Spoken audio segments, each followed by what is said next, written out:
My family thought I was crazy when I told them I wanted to open a food truck. They didn't even try to hide their laughs. "You'll never make it," my brother said. "People don't pay for street food, not the way you think." My parents tried to be nicer about it, but I could see the doubt in their eyes. "Why not just stick with the stable job you have?" my mom asked. "Why take that risk?" They said it was impractical. They said I was chasing a fantasy, but they didn't understand what the truck meant to me. It wasn't just about food. It was about creating something from nothing, proving to myself I could make it happen. I had no experience in the food industry, no business training, and no one to back me up. But what I did have was determination, and that's the thing that's always driven me. Despite all the doubt, I found a way to make it work. And when a critic from a local food magazine tore into my food truck in public, calling my dishes forgettable and overpriced, I didn't get angry. I got smarter. That one brutal review, that one moment of harsh criticism, turned into the moment that made me $960. It all started with a small, clunky truck I bought on Craigslist. I wasn't in the food business. I wasn't a chef. Hell, I barely knew how to cook. But what I did know was that I was tired of feeling like I was stuck. My regular job felt suffocating, and the idea of working for someone else for the rest of my life made me feel like I was dying a little inside every day. So I saved up what little I could, bought a used truck, and started planning the menu. My family thought I was nuts. They told me I was wasting my time. "You're better off just sticking to what you know," they'd say. But the more they doubted me, the more I wanted to prove them wrong. I started out small, selling at local markets, in the parking lot of a gas station, wherever I could get a crowd. The first few weeks were tough. The truck was falling apart, the food wasn't great, and my customers were few and far between. But I kept going. I kept improving. And just when I thought things were starting to turn around, a food critic came by, posted a review online, and called my food forgettable. That was the moment I had to decide. Do I quit, or do I turn this setback into my biggest opportunity? Before I tell you how that review turned into a $960,000 breakthrough, be sure to subscribe to the channel. Stories like mine aren't just about success, they're about overcoming failure, pushing through doubt, and building something bigger than you ever imagined. The first few weeks of my food truck journey were nothing short of a disaster. I had this dream, a food truck that would serve simple but extraordinary street food. But dreams, as everyone knows, don't always translate into reality the way you imagine. The truck I bought was rusty, barely functional, and smelled like old grease and despair. The equipment inside didn't work half the time, and the menu I'd worked so hard to perfect. It didn't taste anything like I thought it would. I remember my first day of trying to serve customers. I barely knew how to start the truck, let alone cook for a crowd. I had no idea how to handle the heat, both in the kitchen and from the customers who were skeptical of what I was offering. I had a small menu, but even that seemed like too much. My first order was a disaster. The fries were soggy, the sandwiches were cold, and the condiments were all wrong. The customer was polite, but I could tell they were disappointed. And honestly, so was I. I wanted to give up right then and there. My family was right. I wasn't cut out for this. But then I heard it. The sound of someone laughing. It was a small group of people gathered around my truck. I thought they were laughing at my food, at my truck, at me. And it hit me hard. This wasn't just a side hustle. This was my shot. This was my chance to prove I wasn't just wasting my time. I couldn't let this moment go down in flames, even if everything inside me screamed to walk away. I swallowed my pride, turned back to the grill, and kept cooking, one order at a time. I told myself that I could get better, that this was just a bad start. What I didn't know then was that those laughs would turn into something much bigger. But it wasn't until a food critic, a real one, from a well-known magazine came around that I realized just how much bigger it could get. I had no idea who they were at first. They didn't introduce themselves. They just walked up, ordered a sandwich, and waited in silence. After a few minutes, I started to feel like they were watching me too closely. Every move I made, every flip of the spatula, every second I spent trying to figure out what I was doing, they were there, eyes locked on me. Finally, they took their food and walked away without saying a word. I felt a pit in my stomach.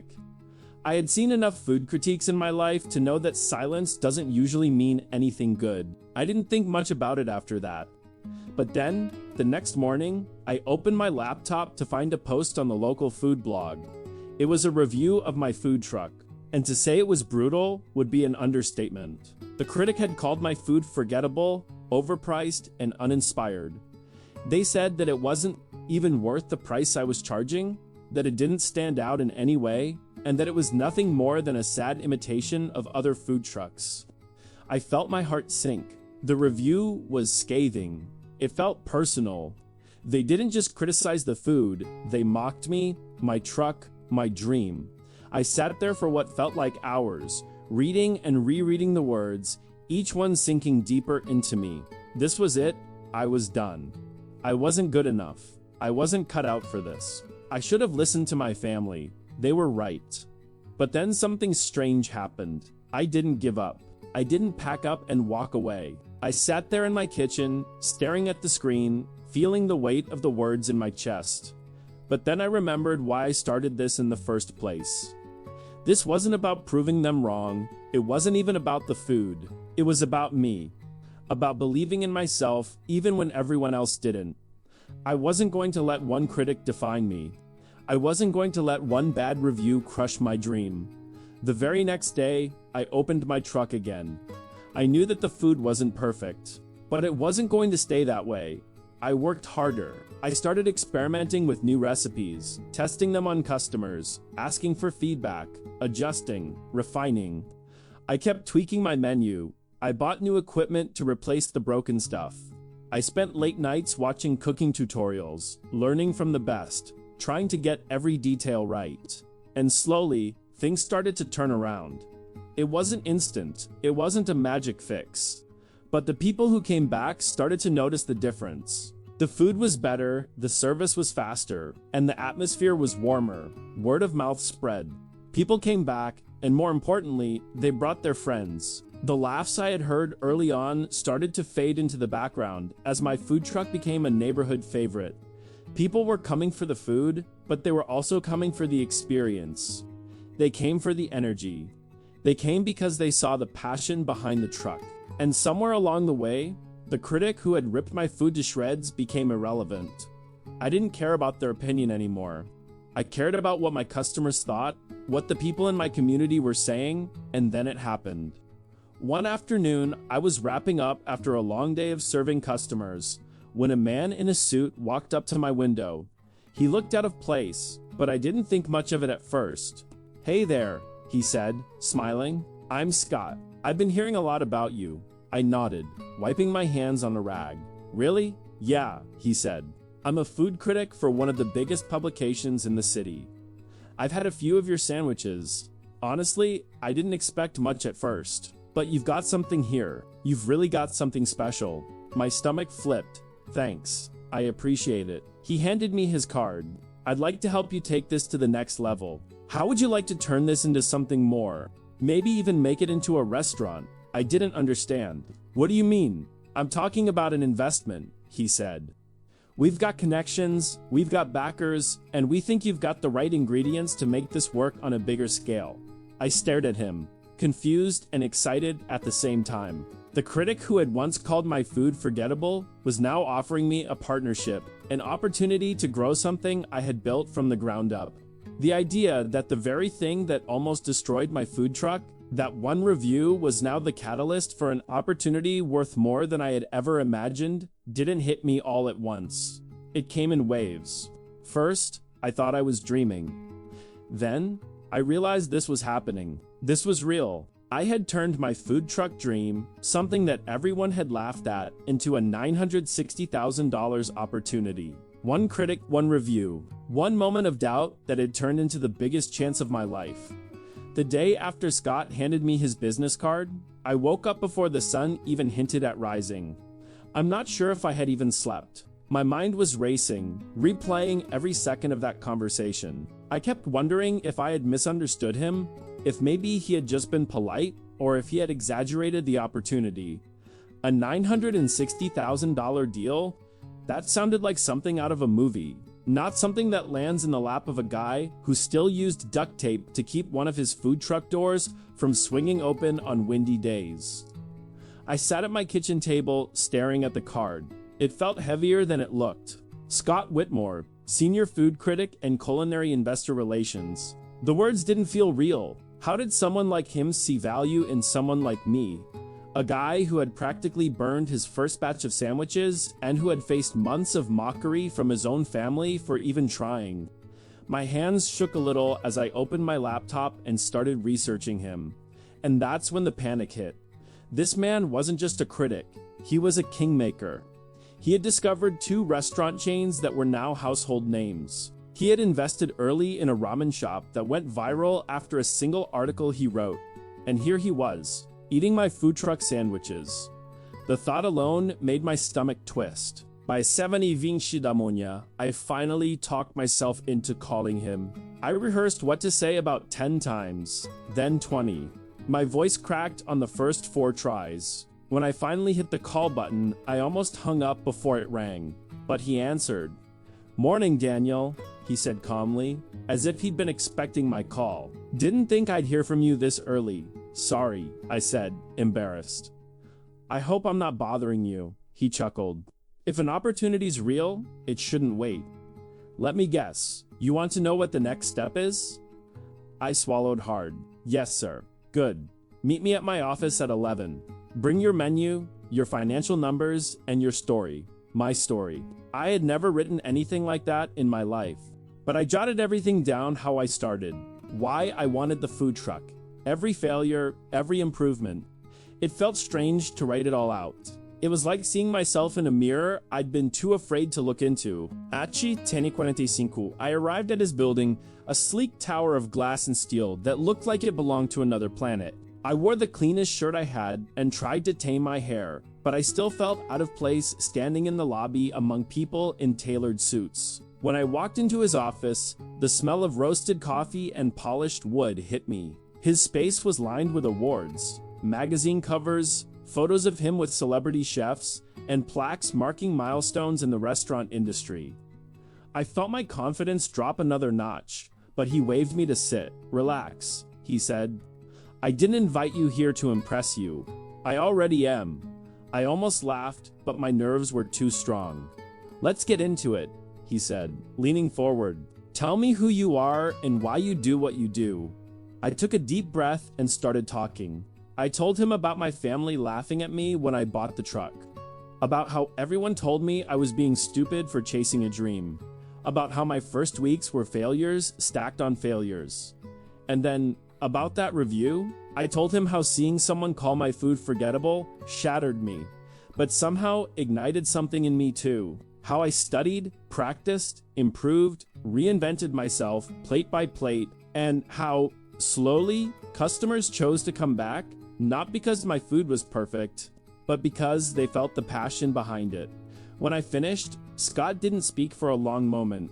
He just watched me, eyes thoughtful, tapping a pen lightly on the desk. "You know," he finally said, "most people crumble after a bad review. You didn't. That matters." I tried, I admitted quietly. I really did. But I kept hearing those words in my head. Forgettable, uninspired.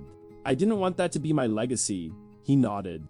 "Good. Now show me your food. Right now. Right now." I had brought a container filled with samples, trying to keep everything as fresh as possible. My hands shook as I laid each item out. The signature sandwiches, the seasoned fries, the homemade sauce I had spent months perfecting. He picked up a sandwich and took a slow bite. I swear my heart stopped beating for a moment. Then another bite. Then a nod. Then a longer pause. "You've improved," he said with a hint of a smile. "A lot." Relief washed over me so hard, I almost slumped in my chair. "This," he continued, "is why I reached out. You have something rare, resilience, talent that grows under pressure, and a story people connect with." "Thank you," I said, trying not to choke up. "But what about the deal you mentioned?" He sat back, interlacing his fingers. "I represent a group that invests in culinary startups. We scout for people who have raw talent and a strong narrative. You have both. So here's what we're offering. $960,000 in funding, equipment upgrades, staff, and a marketing campaign. In exchange, we take a minority ownership stake and help you scale into a full restaurant concept. I felt dizzy, but why me? Because, he said calmly, your biggest critic didn't break you, he built you. That kind of grit is what makes entrepreneurs succeed. Those words hit me deeper than I expected. All the nights I cried in frustration, all the days my family called me stupid, every moment of doubt, every failure. Suddenly, it all made sense. It all led to this moment. I want to show you something, Scott said, walking toward a cabinet. He pulled out a printed folder and placed it in front of me. It was the original review, the one that nearly destroyed me. You're probably wondering how I knew about this, he said. I nodded slowly. I wrote it. My blood turned cold, the room tilted. You what? He nodded again, eyes serious. That review was meant to test you, not destroy you. I wanted to see if you were someone who quit or someone who rebuilt. I was speechless. And you rebuilt better than anyone expected. So now the question is, do you want to take this opportunity and turn it into something no one in your family ever thought you were capable of? My voice cracked as I answered, yes, more than anything. Good, he said, extending his hand. Then let's start building your future. We shook hands. That moment felt like crossing an invisible line. The line between the life I had been living and the life I knew I was meant to live. When I walked out of his office, the sun was setting behind the skyline, painting everything gold. I felt lighter, taller, almost like a different person. And for the first time in a long time, I didn't care what my family thought. I didn't care about the laughs or the doubt. I was on my way to something bigger than any of us could have imagined. One critic, one harsh review, one moment that should have crushed me. Instead, it became the spark that built a $960,000 future. I left Scott's office that evening feeling like the world had cracked open in front of me. The city lights seemed brighter, the air felt cleaner, and even the sounds of passing traffic felt like background music to a life I hadn't yet lived but was somehow stepping into. But excitement wasn't the only thing running through me. Doubt was there too, creeping in the corners of my mind like a shadow that refused to leave. What if I wasn't good enough? What if this opportunity was too big for someone like me? What if I failed in front of everyone who said I would? Those questions swirled as I walked back to my truck, the same rusty food truck I had poured my soul into. I rested my hand on the dented metal door and took a deep breath. You and me, I whispered. We're not done yet. I drove home in silence, my stomach a knot of fear and adrenaline. My family was waiting for me at the kitchen table when I walked in. My mother, my father, and my brother. All with that familiar mix of worry and doubt in their expressions.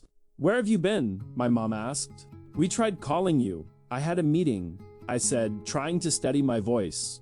With who? Another customer? My brother joked.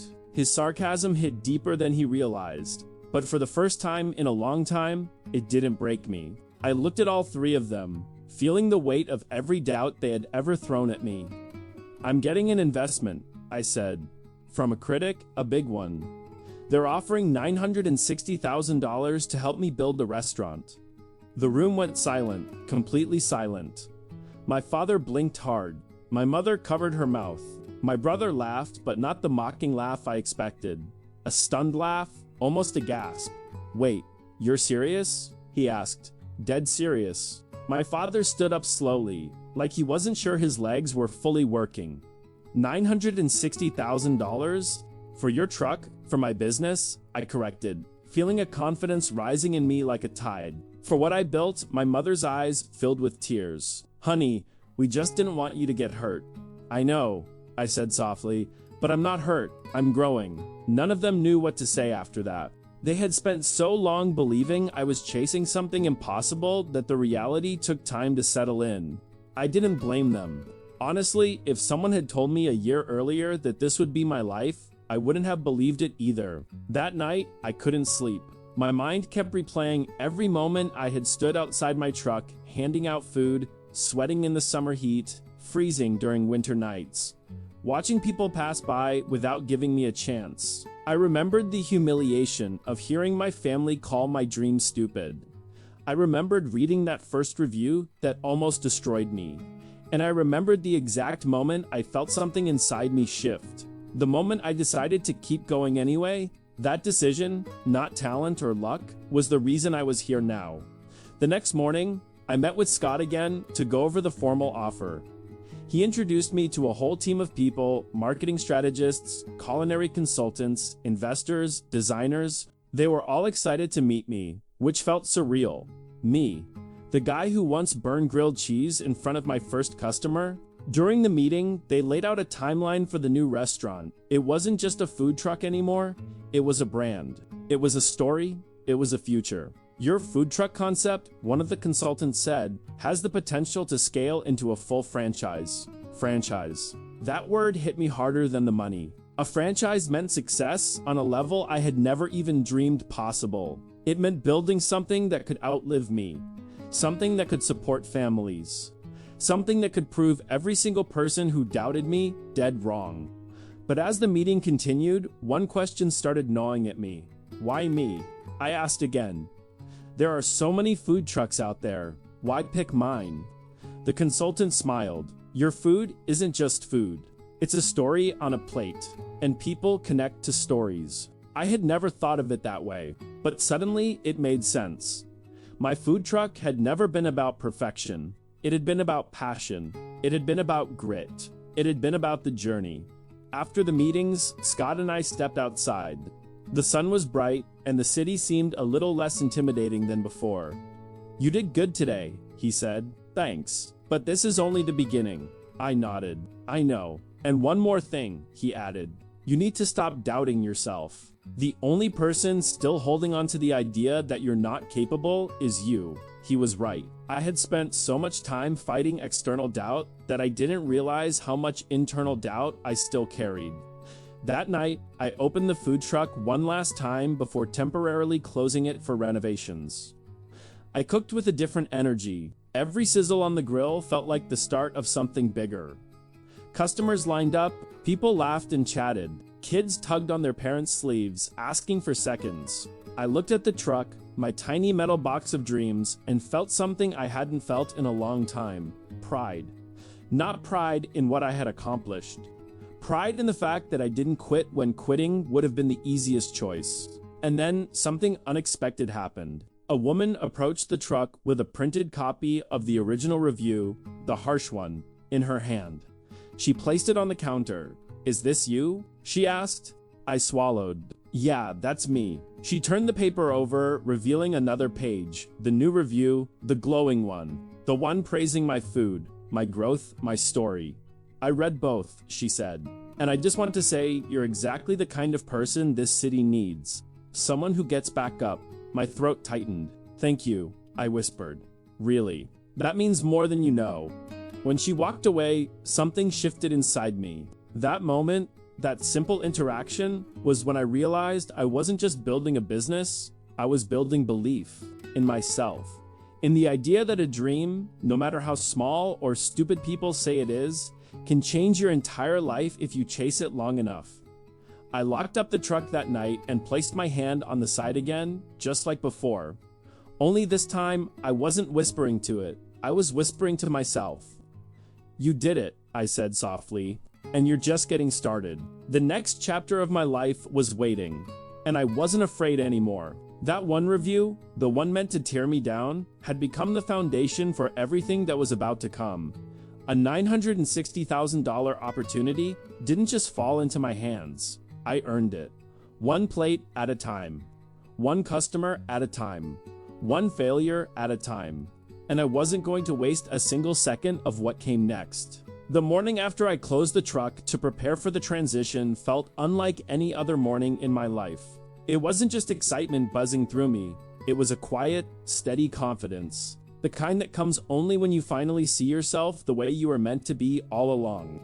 I drove to the food truck one last time, not to cook or serve, but to clean out the last few items before the renovation team came. The truck sat in the lot like an old friend, battered and worn, but still standing. I ran my hand along the metal once more, breathing in the mix of memories, the early mornings when no one showed up, the afternoons when kids ran to the window laughing, the freezing winter nights when I questioned everything.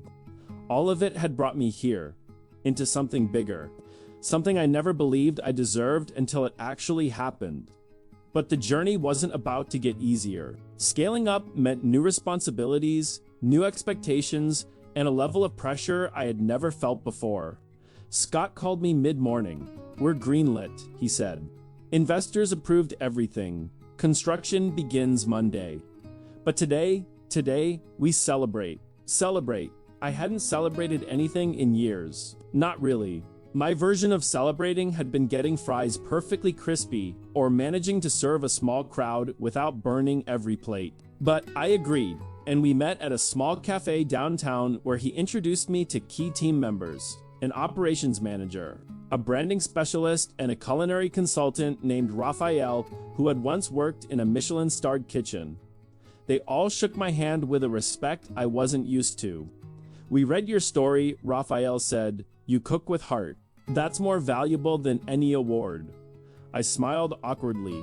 Compliments like that felt too big for a guy who used to Google how to keep grilled cheese from burning. They laid out a giant expansion plan in front of me. Maps, projections, photos, and sketches of what the restaurant would look like. I stared at the rendering. Warm lighting, a brick facade, clean modern lettering that spelled out the name of my truck, now transformed into a full restaurant brand. My throat tightened. "This is real," I whispered. "It's happening." "Yes," Scott said, "but it's happening because you didn't quit." As they talked, I noticed one thing. No one in the room doubted me. Not one person questioned whether I could handle this. Not one person mocked me or asked if I knew what I was doing. They treated me like I belonged, and that feeling alone was worth more than the deal itself. After the meeting, I drove home to share the news again with my family. But this time, I wasn't nervous. This time, I wasn't looking for approval. I was simply sharing my life, my dream, my success. When I walked into the kitchen, my mom was cooking. She looked up with soft eyes. "How did it go?" "Great," I said. "They're already starting construction. It's really happening." She put down her spoon and walked over to hug me, something she hadn't done in a long time. "I'm proud of you," she whispered. "We were wrong. We should have believed in you sooner." My dad shook my hand the way fathers do when words aren't enough. My brother, for once, didn't make a joke. He simply nodded, smiled, and said, "You proved everyone wrong." Man, their support meant more than I expected. But I also realized something important. I didn't need their validation anymore. I had found strength in myself. Construction began the following week. Walls were torn down, equipment was hauled out, blueprints were taped to clipboards, and workers swarmed the space. I visited every day, watching the transformation unfold piece by piece. But despite all the chaos, my mind kept returning to the Critic, the one moment that had changed everything. The original review that had almost ruined me. The moment that should have convinced me to quit. One afternoon, while the renovation was in full swing, I found myself standing alone inside the gutted building. Dust floated through the rays of sunlight, streaming from the half-open door. I picked up a broken piece of the old truck window frame they had removed, scratched, dented, worn down from years of hard work. I remembered the first day I served food, the embarrassment, the doubt, the fear, and then I remembered the exact moment I decided I wouldn't let that review define me. That decision had brought me here. That decision had reshaped my life. As I stood there, Raphael walked in, wiping sweat off his brow. "You all right?" he asked. "Yeah," I said. "Just thinking about how far this place has come. It's only the beginning," he said. "We haven't even started cooking yet." He showed me revised menu ideas, dishes inspired by my originals, but elevated to restaurant quality level. "These are your flavors," he said, "just refined." I realized then that this wasn't just about me anymore. It was about the team, the investors, the customers who'd believed in me, even before I believed in myself. I felt a responsibility heavier than anything I'd carried before. Not a burden, but a purpose. The next few months were a whirlwind. Branding meetings, food testing, kitchen layout decisions, hiring staff, setting up supply chains. I learned more about business in those months than I had in my entire life. But with every decision, one thing stayed clear. This restaurant would stay true to what made my food truck special. Simple food, real heart, authentic story. During one of our last test runs before opening, Scott pulled me aside. "You know," he said, "there's a reason we went all in on you." I raised an eyebrow. "Why? Failure didn't scare you. That's rare." I nodded slowly. "I used to think failing meant I wasn't good enough." "No," Scott said. "Failing only means you're trying to build something that hasn't been built before." That sentence stuck with me. Build something that hasn't been built before. Opening day arrived faster than I expected. People lined up before the doors even opened. Customers from my food truck days, neighbors, friends, strangers who had read the new glowing review in the magazine. My heart pounded as I walked through the kitchen, greeting the staff, checking every station. This wasn't the old truck. This wasn't a rusty dream. This was real. When the doors opened and the first customers walked in, I felt something shift in the air. Hope, pride, validation. My staff worked like a well-oiled machine. The dishes came out beautifully. Customers smiled. People took pictures. Some even recognized me from the truck and congratulated me personally. Hours went by like minutes.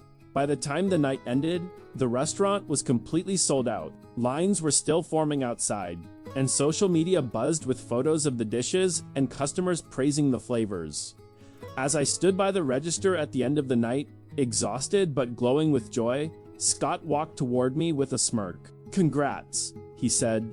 "You just had the best opening night of any restaurant we've invested in." My chest tightened with emotion. "Thank you," I said, "for everything." He shook his head. "Don't thank me. Thank the version of yourself who chose not to quit." That night, after everyone left, I turned off the lights and stood alone in the quiet restaurant. The smell of spices and fresh bread lingered in the air. I closed my eyes and took a long breath. I had done it. Not because someone handed it to me, not because I got lucky, but because I stayed standing when everything around me said to sit down.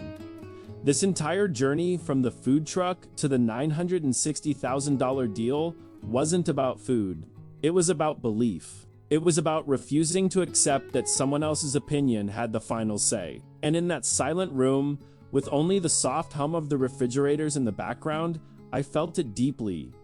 The boy they called stupid had built something incredible, and he wasn't done yet. Opening week turned into opening month, and opening month turned into a rhythm that felt surreal.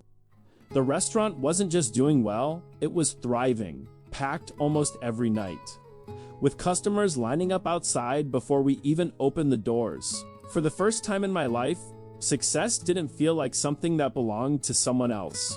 It felt like mine. That feeling alone was strange. I had spent so many years thinking dreams were for other people. People with better connections, better education, better money. Not someone who started in a rusted food truck held together by duct tape and hope. But the truth was sitting right there in front of me every single day. Families eating together. Couples taking pictures with their plates. People recommending dishes to each other while waiting in line. Strangers talking about their new favorite spot without knowing the owner was standing close enough to hear every single word. Still, as incredible as the success felt, there was a heaviness under it. A quiet pressure settled deep inside me. What if I couldn't keep it going? What if the restaurant's rise was a fluke, a moment of luck that could disappear as fast as it came? The fear sat in my chest, whispering what-ifs in the back of my mind. But every day, I pushed through it. I showed up early, left late, learned everything I could about operations, staffing, supply chains, customer service, all the things I had never imagined myself doing. And yet, the more I learned, the more I realized. Running a restaurant wasn't harder than running a food truck. It was just bigger, and I was finally ready for bigger. One evening, a few weeks after opening, I walked outside to take a break and saw a young guy in an apron staring at the restaurant sign. He looked nervous, like he wasn't sure if he should go inside or run away. "You all right?" I asked. He jumped a little, then nodded. "Yeah, I cook a little. Always wanted to learn more. But I don't know where to start. I knew that feeling better than I knew my own name. I felt it in my bones. Come inside, I told him. I'll show you the kitchen. You can watch for a bit. His eyes lit up. That moment, that spark reminded me of myself. The version of me who had been scared to take the first step. The version who thought everyone else knew what they were doing except me. I didn't know it then, but that kid would end up becoming one of my best cooks. Someone who believed in the food as much as I did. Someone who saw the dream not as something impossible, but as something worth chasing. Word about the restaurant kept spreading. Social media videos went viral.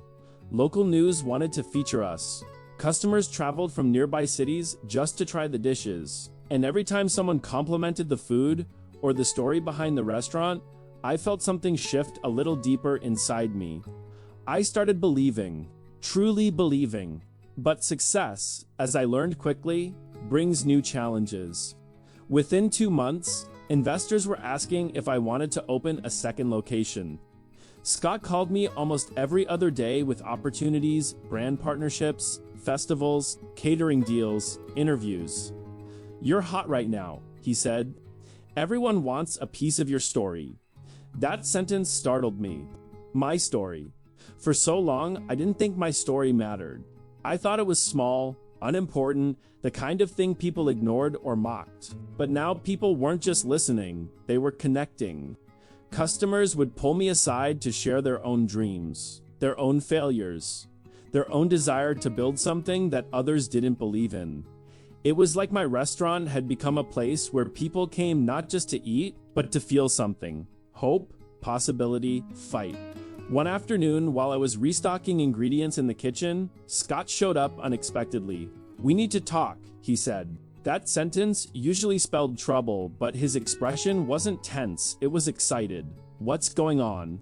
I asked. He handed me a folder. When I opened it, I saw numbers, big numbers, and design sketches, marketing projections, franchise models. What is this? I whispered, your future, Scott said. We think your concept can expand statewide, maybe even nationwide. 2 more locations in the next year, 10 more in the next 5, and eventually a full franchise. My heart pounded so hard I could hear it echo in my ears.